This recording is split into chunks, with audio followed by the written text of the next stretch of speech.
বাগেরহাটের শরণখোলায় মিলন বাহিনীর দাপটে প্রায় 2 বছর ধরে ঘরছাড়া কয়েকটি পরিবার। এই বাহিনীর বিরুদ্ধে মাদক ব্যবসা সহ বিভিন্ন অপকর্মের অভিযোগ রয়েছে। তারপরও প্রকাশ্যে ঘুরে বেড়াচ্ছে তারা। স্থানীয়দের অভিযোগ, পুলিশ কোনো ব্যবস্থা না নেওয়ায় আরও বেপরোয়া হয়ে উঠেছে মিলন বাহিনী।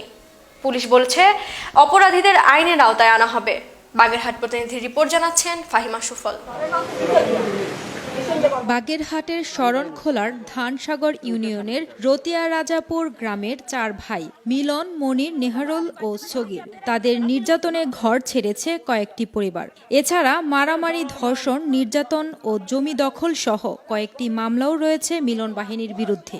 আর অভিযোগ থাকার পরও পুলিশ তাদের বিরুদ্ধে কোনো ব্যবস্থা নিচ্ছে না বলে দাবি স্থানীয়দের। এই বাহিনীর হাত থেকে বাঁচতে চায় এলাকাবাসী। আমার 1.5 লক্ষ টাকা নিয়ে গেছে, আমার চেন নিয়েছে, আমার মোবাইল নিয়ে গেছে, আমার পরনের কাপড় চোপড় সব ছিঁড়ে ফেলেছে। আমার এই ছোট বাচ্চারা ধরে পাশার দিছে। 10টা ফ্যামিলি হিন্দে চলে গেছে অগজালার চলে অত্যাচারে। 12 বছর 18 বছর করে বিয়ে দিতে পারে না। একটা মহিলা স্বামী এখানে কাজে গেলে রাত্রে থাকতে পারে না।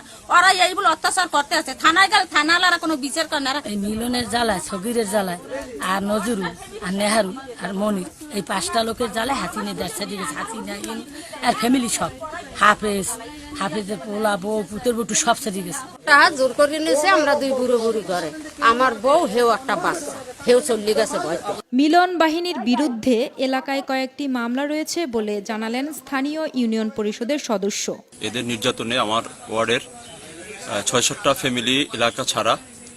আমি চাই আপনাদের মাধ্যমে যাতে প্রশাসনের সহায়তায় এই লোকগুলো এলাকায় ফিরে শান্তিতে বসবাস করতে পারে, এর সুষ্ঠু সমাধান যাতে হয়, আমরা যাতে সবাই শান্তিতে বসবাস করতে পারি, সেই দাবিটা প্রশাসনের কাছে আমি জানাই। এদিকে এই স্থানীয় চেয়ারম্যানের অভিযোগ, এই বাহিনী এলাকায় বিভিন্ন অপকর্ম করার পরও আইনশৃঙ্খলা বাহিনী কোনো ব্যবস্থা নিচ্ছে না। সন্ত্রাসীকে দমন করা দরকার, নাইলে এলাকার সাধারণ মানুষরা সুখী শান্তি থাকতে পারে না। এমনকি তাদের ফ্যামিলিতে কোনো ফ্যামিলির সঙ্গে গোলমাল হলে রাত্রে সেই ঘরে যায় এবং সেখানে ঢুকিয়া সেই মা বন্ধুর ঘর অত্যাচার বন্ধ করে। এরকম রেকর্ডও আছে এবং তার অনেকবার মামলাও হয়েছে। তারপর নারী নির্যাতন মামলা হয়েছে, যে মহিলাকে বাড়ায় প্রস্তাব করতে নামছে, তাকে চাকরি করছে। এরকম রেকর্ডও তাদের আছে।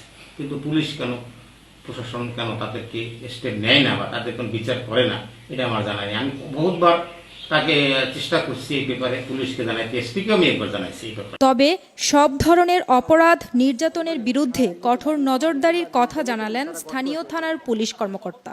একই সাথে অপরাধীদের আইনের আওতায় আনার আশ্বাসও দেন। কোনো পরিবার নির্যাতিত না হয়, কেউ যাতে ঘরছাড়া না হয় বা কেউ যেন আইন শৃঙ্খলা পরিপন্থী কোনো কাজ না করে, সে ব্যাপারে আমাদের কঠোর নজরদারি আছে। এবং যদি কেউ এই ধরনের অপরাধ করতে থাকে, অবশ্যই আমরা তাদেরকে আইনের আওতায় নিয়ে সুষ্ঠু বিচারের ব্যবস্থা। এই বাহিনীর সব ধরনের নির্যাতন, অপরাধের বিচার ও উপযুক্ত শাস্তির দাবি এলাকাবাসী।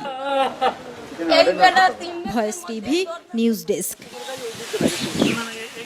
আমরা আগামীর ভয়েস টিভির ইউটিউব চ্যানেল সাবস্ক্রাইব করতে ভিজিট করুন ভয়েস টিভি 24 বিডি এবং লাইক দিন ভয়েস টিভি 24 ফেসবুক লাইক পেজে। www.voicetv24.com এই নিউজ পোর্টালে পড়ুন যে কোনো সংবাদ ও আপডেট।